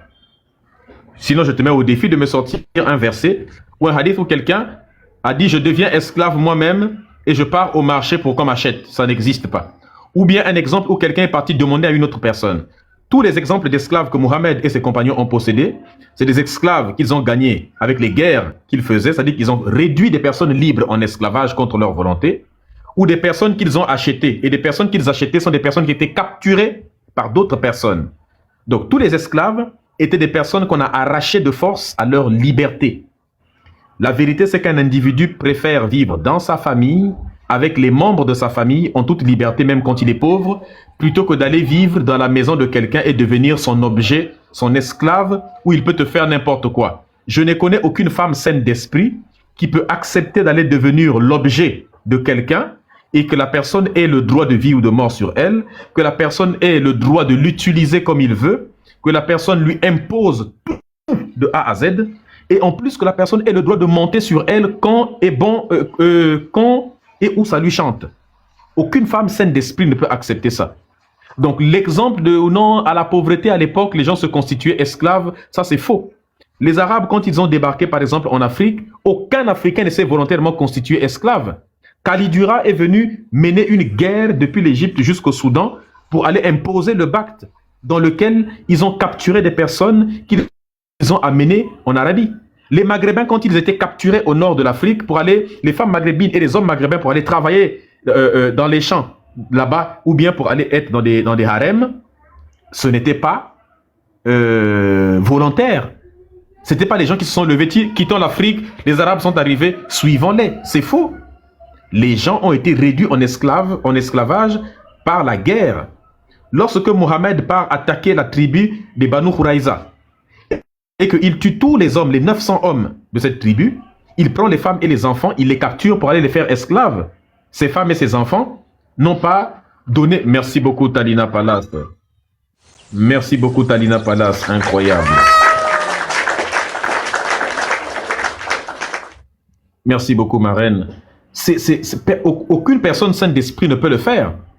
Donc ça, c'est un gros mensonge que vous racontez aux gens pour essayer d'embellir l'esclavage. Mais en faisant ça, tu te constitues tu te définis comme esclavagiste, parce qu'un esclavagiste est une personne qui fait l'apologie, la promotion de l'esclavage, en essayant de présenter l'esclavage sous son meilleur, il n'y a même pas de meilleur jour, en essayant de polir, d'embellir l'esclavage.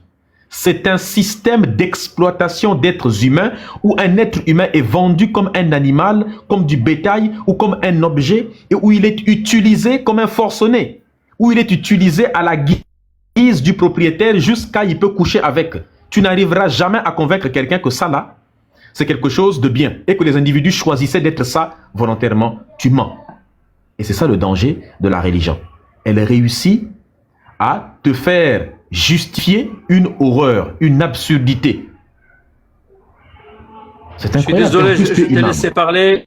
Moi, pour te répondre, je suis désolé, je t'ai laissé parler. Moi, Dieu est témoin, je suis pas du tout en train de faire l'apologie de l'esclavage. Je dis seulement c'est une réalité de jadis, de l'époque du Moyen Âge, qui existait dans toutes les civilisations. Même je peux vous citer, j'ai trouvé une quinzaine de mariages avec. Bon, c'est vrai que c'est la question des enfants. Non, je confonds les mariages avec les enfants. Voilà, une quinzaine de mariages avec des enfants, des chrétiens, des rois chrétiens, des lignées chrétiennes, des dynasties qui se sont mariées avec des enfants, qui avaient aussi des esclaves. J'ai trouvé ça, les Louis, les Henri de jadis, du Moyen Âge. Ils avaient leurs esclaves, ils se mariaient avec les enfants. Et donc, ça existait dans le monde chrétien, dans le monde de l'Asie, de l'Afrique, de la Grèce, de partout. Moi, je vous dis, c'était des choses de l'époque, que l'islam, c'est pas l'islam qui a inventé l'esclavage. Il est venu, il a trouvé cela, il l'a réglementé. Et voilà, on n'est pas en train de promouvoir ni de faire l'apologie de l'esclavage. C'est une réalité qui avait existé à une époque. Maintenant, elle est révolue et Dieu merci que ce soit révolu. Voilà, donc il n'y a pas de mal que ce soit révolu. Au contraire, c'est un bien parce que le monde il a évolué et voilà, parce qu'à l'époque, Dieu ne pouvait pas.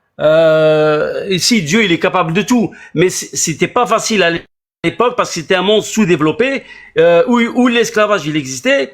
On pouvait pas venir dire aux gens stop l'esclavage parce que ça serait de renverser les valeurs d'une époque qui était sous-développée, où ça existait, où des gens en vivaient, les vendeurs comme les acheteurs, comme les esclaves eux-mêmes, ils vivaient de ça. C'était, comme je vous dis, une époque sous-développée, ça existait, on n'y peut rien. Mais aujourd'hui, Dieu merci que ce soit aboli. Voilà. Après, je peux rajouter autre chose, c'est que c'est triste à dire, mais la plupart ou certains pays aujourd'hui d'Afrique, ils ont en tête que c'est dommage parce que il y en a qui voudraient accuser l'islam d'avoir fait de eux des esclaves, alors que l'islam il n'y est pour rien. Moi, je dis aujourd'hui, c'est triste, mais il y a pas, c'est pas vraiment l'islam qui les a rendus esclaves. Moi, je dis, il y a aussi les colons, voilà, qui jusqu'à aujourd'hui, ils prennent les matières premières des pays de l'Afrique, voilà, et voilà, il y a le fer de Mauritanie, il y a le bois du Gabon, il y a l'or de je ne sais quel pays, toutes les matières premières là qu'on voit en France, tout ça, c'est des richesses de l'Afrique que moi, je regrette de dire. Ce sont les colons français, anglais, voilà, qui ont pillé ces pays de l'Afrique. C'est dommage, c'est des pays sous-développés, mais qui ont des richesses. Attends. Qui ont des richesses. Est-ce que les Arabes ont pillé l'Afrique également et ont colonisé l'Afrique? Même pas au même degré. Ils l'ont colonisé dans le sens de simplement de transmettre l'islam, de propager la religion musulmane. 12 millions, 12 millions d'Africains selon Tidjane Ndiaye, 300 millions d'Africains selon Louise Maes Diop et d'autres experts. Ce n'est pas dans le sens de coloniser ça? Des millions de personnes arrachées, des sexes coupés pour aller alimenter l'Orient, pour aller les faire esclavagiser, les faire travailler, des génocides commis.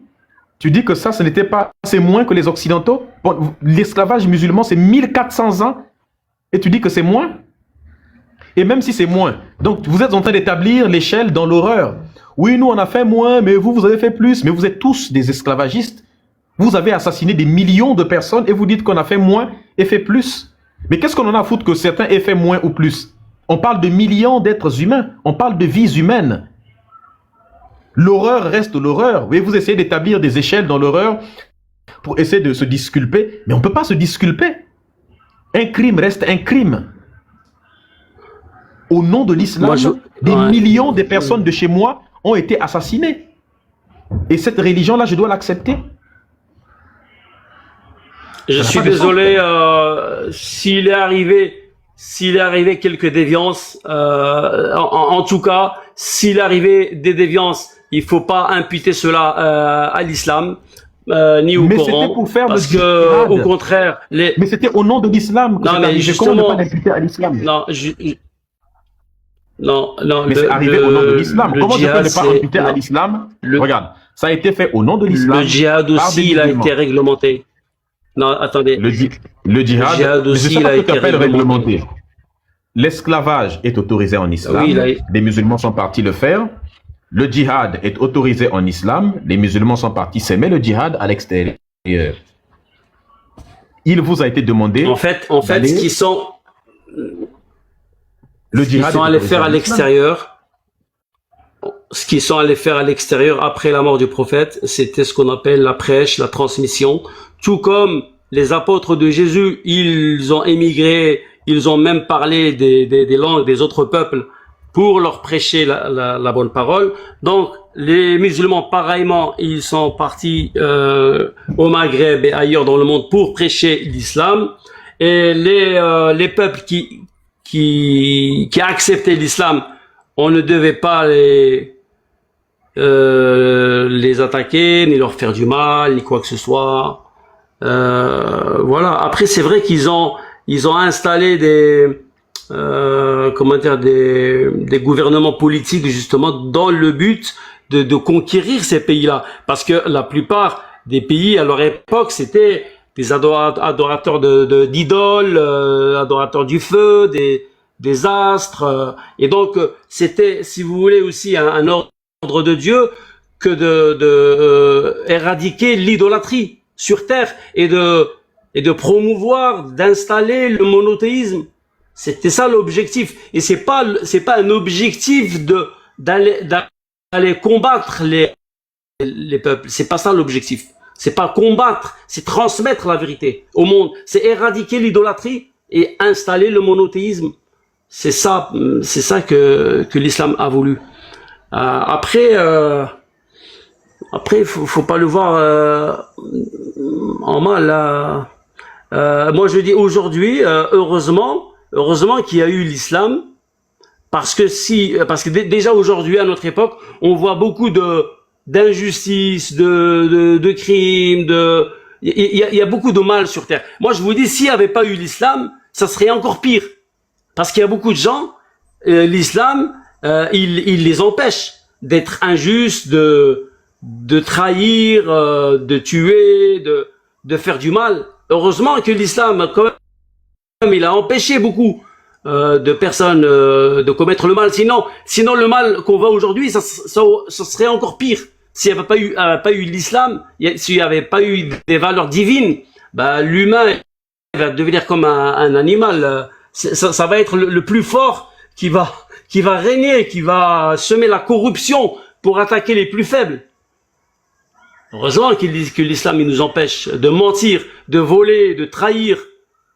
Moi je dis c'est un bien. Moi mon islam par exemple, je dis Dieu merci, il m'empêche d'être alcoolique, et il y a beaucoup de bienfaits. L'islam n'empêche... Attends, je te réponds. En réalité, la religion n'empêche personne de faire quoi que ce soit. L'islam n'empêche personne de faire quoi que ce soit. Si quelqu'un veut commettre quelque chose, il le fera toujours. Il y a des musulmans qui, quand ils veulent faire quelque chose, ils trouvent toujours des justifications jusqu'à dans le Coran pour faire ce qu'ils veulent faire. De toute façon, vos textes coraniques, quand vous voulez enlever la vie à quelqu'un, quand vous voulez mougou des enfants, quand vous voulez faire les choses les plus horribles, même si un musulman veut boire de l'alcool, il peut trouver de quoi le justifier dans le Coran. En réalité, quand vous voulez faire quelque chose, vous vous débrouillez toujours pour trouver un moyen de le justifier dans vos textes. Vous faites toujours ce qui vous arrange, quand ça vous arrange, tel que ça vous arrange. Et vos textes servent toujours d'abord ce que vous voulez faire. Et c'est ce que nous voyons à chaque fois. Oui, vous dites toujours une chose et son contraire quand ça vous arrange. C'est ce que vous faites à chaque fois. Donc c'est un truc qui n'a pas de sens. Ce que l'on constate ici, c'est que de toute façon, si la religion musulmane permettait aux gens de bien se comporter... Laisse-moi parler. Laisse-moi parler aussi. C'est aussi simple que ça. Vous faites toujours ce que vous faites quand vous voulez. Il n'y a aucune étude qui montre que le fait d'être musulman empêche les gens de mal se comporter ou le fait d'être religieux simplement. La plupart des prisons sur la planète sont occupées à 90%, voire à 95% de personnes qui se disent croyants et religieux. Donc les prisons sont bondées de religieux. En France, là-bas, la quasi-majorité des prisonniers sont des musulmans, des chrétiens. Ce sont des Il y a déviants. très peu d'athées là-bas. Donc, peu importe, ce sont des musulmans d'abord. Avant d'être déviants, ils sont d'abord musulmans. Ils se revendiquent musulmans. Donc, c'est ça qui compte. Parce que si quelqu'un applique l'islam à la lettre, cette personne ira en prison directement. Parce qu'un musulman qui applique l'islam à la lettre, ça le pousse à commettre le mariage infantile. Ça le pousse, donc ça l'envoie en prison. Ça le pousse à assassiner des pauvres personnes qui ne croient pas, de pratiquer ce que Mohammed a dit. Man bagdadina ou faktulu, celui qui quitte la religion. S'il vous plaît, les musulmans sont en train de nous signaler le live. Celui qui quitte la religion, il faut le faktulu, lui enlever la vie. Si un musulman applique cela, il devient criminel du jour au lendemain. Dans la sourate 9, verset 29, Allah dit qu'il faut faire la guerre à tous ceux qui ne croient pas en lui, ni au jour dernier. Si un musulman applique ça, il part en prison directement si on l'attrape, il devient un criminel. Mohammed lui-même a dit dans des hadiths authentiques. Merci beaucoup le Bantou. Merci beaucoup à Nebouré. Incroyable. Merci à vous la famille. Tapotez s'il vous plaît, partagez, sécurisez le live. Incroyable. Merci Nadège. Incroyable. Merci beaucoup la famille. On y va s'il vous plaît, on sécurise massivement le live pour éviter les signalements. Merci à tous ceux qui sont en train de sécuriser le live. Donc, Mohammed lui-même, il dit, il m'a été ordonné de combattre les mécréants jusqu'à ce que il ne reste aucun mécréant sur la planète. C'est son propre prophète qui le dit. Le Non, musulman, jusqu'à ce merci qu'ils beaucoup, la attestent qu'il reine. n'y a de Dieu que Dieu et que je suis son Voilà, c'est prophète. parce qu'il atteste qu'il n'y a de Dieu. Voilà. Donc, un musulman qui veut suivre l'exemple de son prophète, il va faire la même chose aussi. Et dans plusieurs écoles, que ce soit les Hanafites, les Bon, Hanbalites, je ainsi peux de vous suite, expliquer ce genre de versets et de hadiths. Regardez. dans tous les... Expliquer, c'est-à-dire, le hadith, il est assez clair. Il lui a été ordonné de combattre tous les mécréants jusqu'à ce qu'ils attestent qu'il n'y a pas de Dieu que Allah. Il n'y a Oui. rien à expliquer à l'intérieur. Voilà. En fait, je vous explique, ce genre de verset, ce genre de hadith, c'était jusqu'à ce que le prophète, il ait fini d'accomplir son objectif. Son objectif, c'était quoi? C'était de éradiquer l'idolâtrie en Arabie et de instaurer le monothéisme. Ça, c'est l'objectif. Une fois que l'objectif, il était atteint et que lui, il est arrivé à la fin de sa vie, et ça y est, c'est-à-dire à partir de là, les compagnons, même lui-même d'ailleurs, et les compagnons, ils pouvaient aller faire le commerce avec des non-musulmans, et ce n'est pas pour autant qu'ils vont aller tuer ces non-musulmans. Non, ils font du commerce avec eux. Il n'y a pas de problème, ils se respectent dans le commerce, il y a pas de souci. C'est pas parce qu'ils sont pas musulmans qu'ils vont les éliminer. Non, je regrette. Voilà, parce que tout ça, tous ces versets-là, c'était jusqu'à ce que l'objectif il devait être accompli. L'objectif, c'était d'éradiquer l'idolâtrie et d'instaurer le monothéisme en Arabie. Ça y est, voilà, ça c'était l'objectif. Donc après, à partir de là, il y a d'autres versets qui s'appliquent. Par exemple, à vous votre religion, à moi ma religion. Voilà. Et un autre verset qui dit, point de contrainte en religion. Il n'y a pas de contrainte pour quiconque. Celui qui veut, il croit. Celui qui veut pas croire, il ne Que dit croit la pas. sourate? Je peux te poser voilà. une question. Que dit la sourate 9, verset 29? Dis-moi le verset. Le verset qui demande de combattre tous ceux qui ne croient en Allah ni au jour dernier. Combattez tous ceux qui ne croient pas en Allah et au jour dernier, et ceux qui parmi les gens du livre n'attestent pas que l'islam est la seule vraie religion. On demande de les combattre jusqu'à ce que ils versent la capitation. Question. Il y a la contrainte. Oui, ça, oui. c'est pas une contrainte, ça? C'est une contrainte ou pas? Ce verset-là. Oui. Oui. Mais tu Alors, nous as dit je t'explique ce verset. donc le Coran, ça, donc le c'était, Coran est durant- un livre contradictoire, Non, mais attends. puisque tu nous as dit qu'il n'y a pas de contrainte en matière de religion. Le même Coran qui te dit il n'y a pas de contrainte en matière Oui, de religion, mais- c'est le même Coran qui vient te dire que Non, mais tu combattez m'as tous pas ceux qui ne encore croient pas. compris. Tu m'as pas encore compris. Non. Oui, tu m'as pas encore compris parce que je t'ai dit ce genre de verset, c'était durant les conquêtes, durant les guerres, c'est-à-dire c'était du vivant du prophète, ce genre de verset-là. C'est faux. Il était avec ses compagnons, Dieu leur avait ordonné leur avait ordonné d'agir ainsi jusqu'à ce que l'objectif il soit accompli. Et l'objectif, c'était quoi? Est-ce que donc, si je comprends bien, ce verset n'est plus, est-ce que ce verset n'est plus valable aujourd'hui? Il n'est plus valable aujourd'hui parce que l'islam, ça y est, maintenant, le monde entier est au courant. Tu viens de commettre un péché. Non, un musulman. Non, tu viens de commettre un péché. On appelle ça mais il redeviendra. Tu viens de commettre un péché qu'on a... Non, tu viens de commettre un péché. C'est un annulatif. Attends. C'est un annulatif de l'islam. Qu'un imam déclare qu'un verset du Coran n'est plus valable. Tiens, pour être plus précis, regarde. Attends, tu viens de déclarer qu'un verset du Coran est obsolète, c'est-à-dire qu'il n'est plus valable aujourd'hui. Un musulman qui déclare qu'une parole d'Allah n'est plus valable aujourd'hui, il quitte l'islam immédiatement. C'est un annulatif de l'islam. Attends, pour être plus précis, tu vois, je vais te dire, il redeviendra valable, ce verset-là, lorsque viendra le Mahdi et Jésus.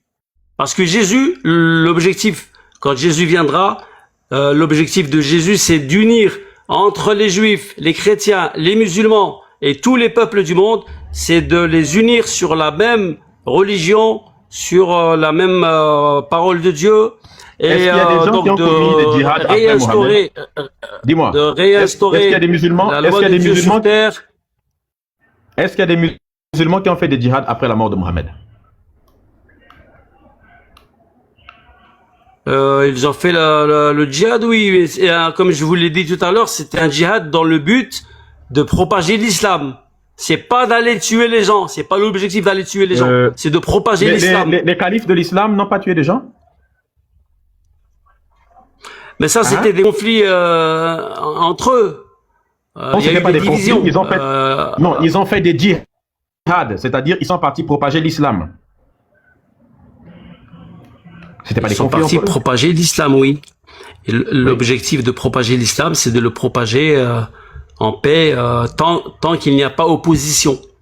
Non, puisqu'il a écrit voilà. Combattez ceux qui ne croient pas en Allah ni au jour dernier de la sourate 9, verset 29. Cette sourate appelle à faire le djihad. Et ton prophète Mohammed, il a fait la même chose. Le prophète Mohammed a tué des êtres humains, vrai ou faux?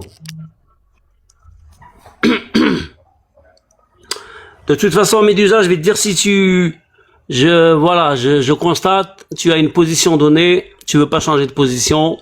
Pour nous, Dieu merci, l'islam c'est la vérité. Et parce qu'il y a justement un autre verset, justement, où Dieu dit, si vous ne le faites pas, tiens, ça c'est un verset intéressant. Si vous ne le faites pas, il y aura sur terre beaucoup de corruption et d'injustice. Voilà.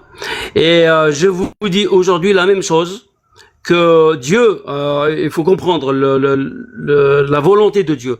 La volonté de Dieu, c'est que la justice se répande sur terre. Voilà, que les gens, ils reconnaissent le Créateur, que les gens, ils obéissent aux lois de Dieu en matière de justice, de paix, de respect, de valeurs universelles. De valeurs universelles. De Dieu, c'est quoi? Et il dit, si vous ne le faites pas, parce que il y a toujours le parti du faux, le parti du diable. Et aujourd'hui, on peut dire les mondialistes. Les mondialistes, ils veulent quoi, les mondialistes? Ils veulent l'asservissement des masses. Ils veulent créer un monde aux valeurs changées. Des valeurs vraiment l'inversion des valeurs. Voilà, l'inversion des valeurs. Et justement là, par rapport à l'inversion des valeurs, je peux vous dire, ils ont toute une liste d'inversion de valeurs qu'ils veulent mettre en place. J'aimerais bien finir, c'est très important. Non, mais c'est trop long. Ils ont toute une liste juste cette phrase-là. Ils ont toute une liste d'inversion des valeurs qu'ils veulent mettre en place, et c'est l'objectif de quoi? C'est l'asservissement des masses. Et dans cette liste de modification de valeurs, il y en a une qui dit, ils veulent faire un monde qui soit gouverné par les femmes. Et ça va vous étonner, mais c'est une réalité. Voilà. Un monde gouverné par les femmes, ça veut dire quoi? Ça veut dire qu'en fait, ils veulent donner aux femmes plus de droits que ce que Dieu leur a donné, beaucoup plus de droits, jusqu'à ce que dans chaque foyer, chaque femme, elle devient comme une espèce de corde au cou de son mari.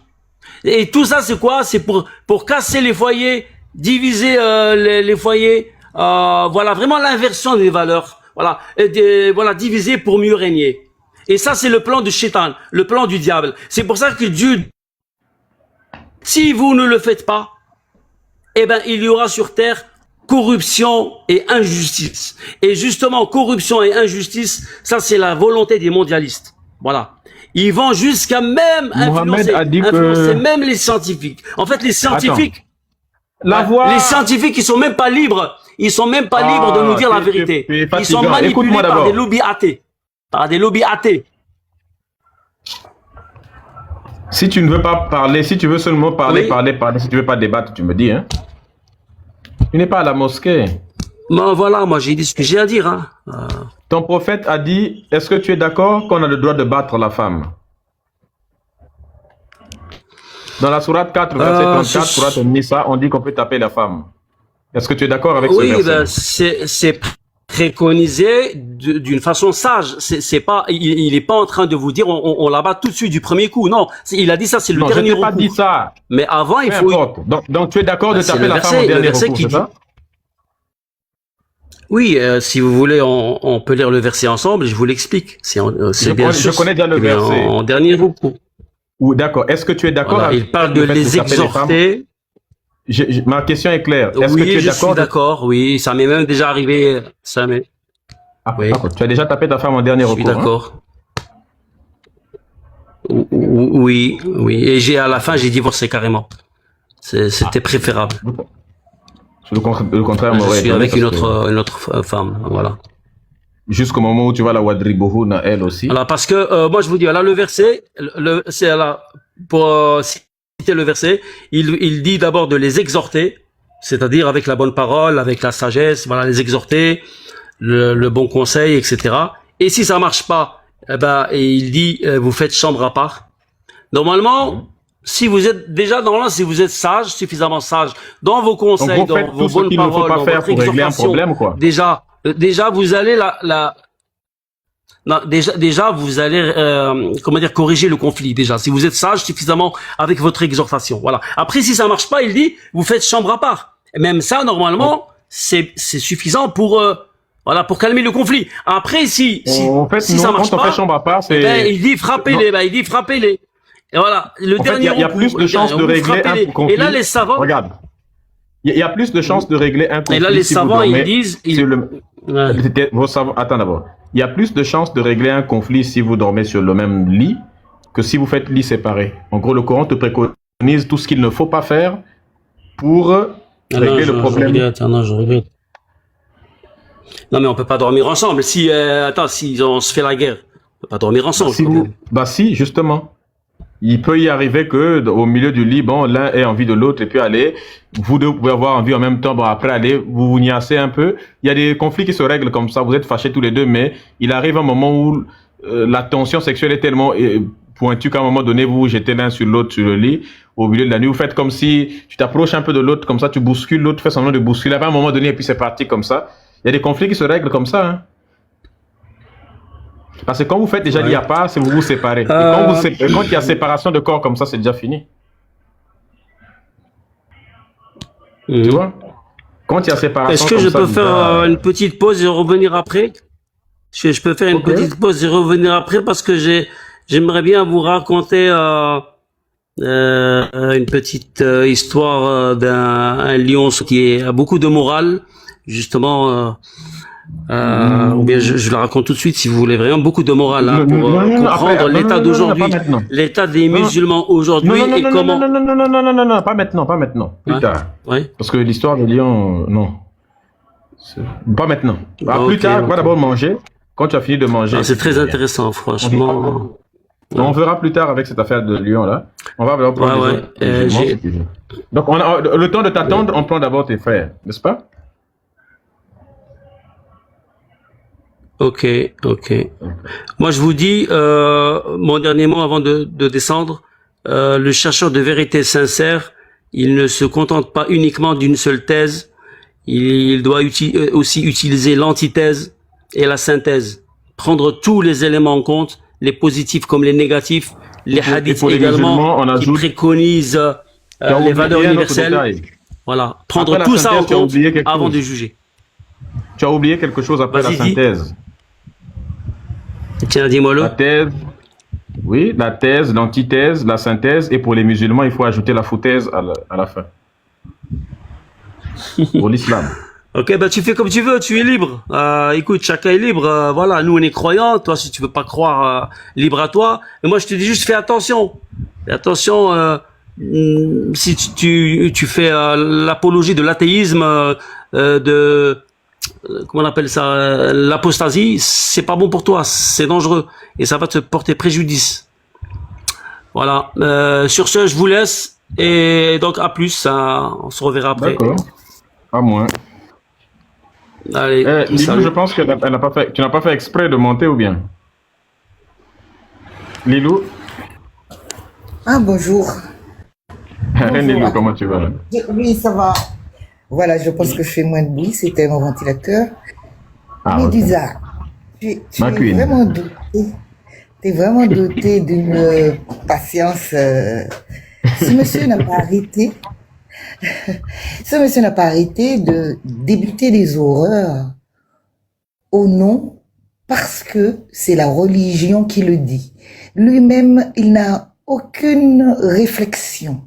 Il est en train de répéter des choses qui, même si ça peut lui paraître quelque peu anormal, mais il y a une justification parce que c'est Allah est le meilleur des hommes qui l'ont dit.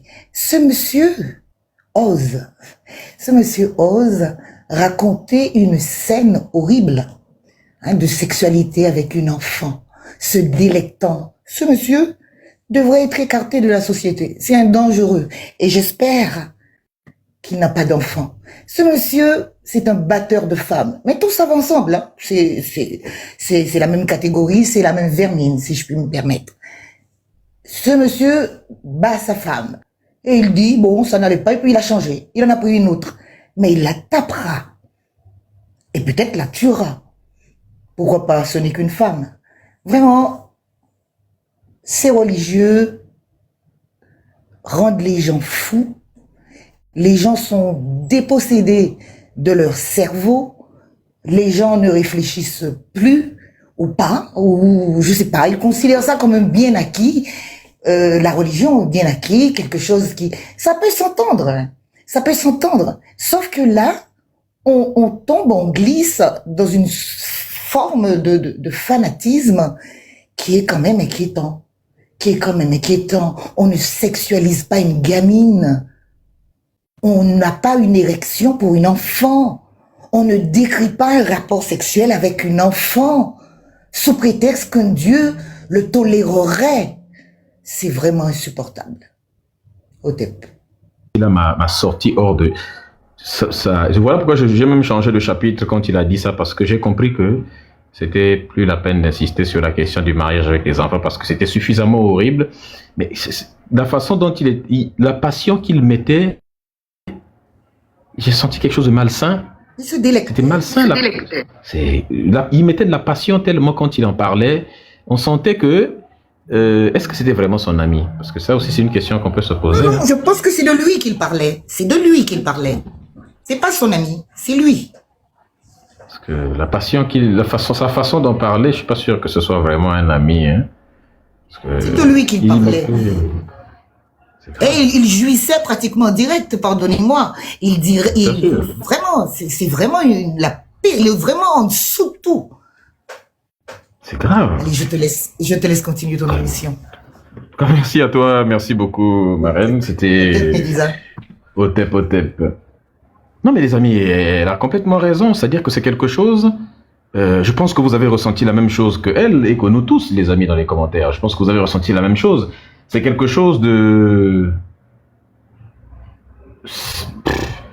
Ça m'a un peu retourné quand il a dit ça. On parle de 9 ans, les gars. C'est quoi une enfant? Il n'y a rien de... 9 ans, vraiment? L'enfant qui a encore le caca de 9 ans. Qu'est-ce que vous trouvez dans des... Vous ne faut jamais chercher tous. à comprendre aussi ce que ces gens-là trouvent dans ce... Faut pas chercher à comprendre, sinon, ça sert à rien de toute façon.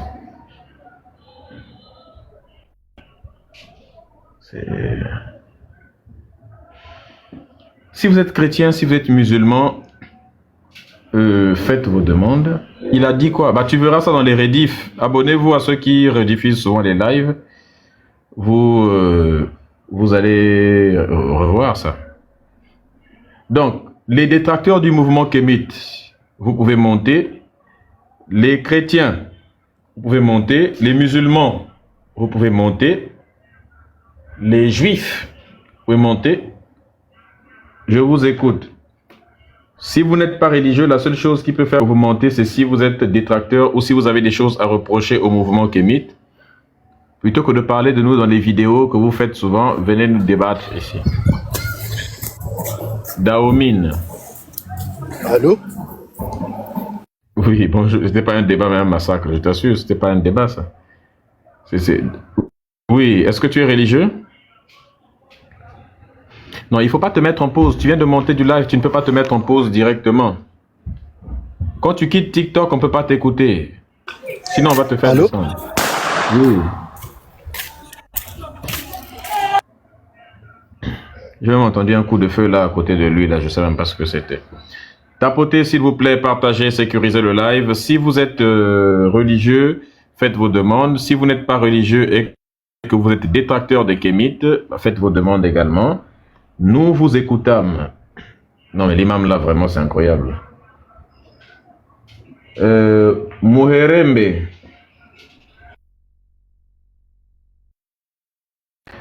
Il y a le drapeau. Bon. Muherembe. Ou bien Mougerombe, je ne sais pas s'il faut dire Mougerombe. Puis le drapeau là, j'ai pas compris.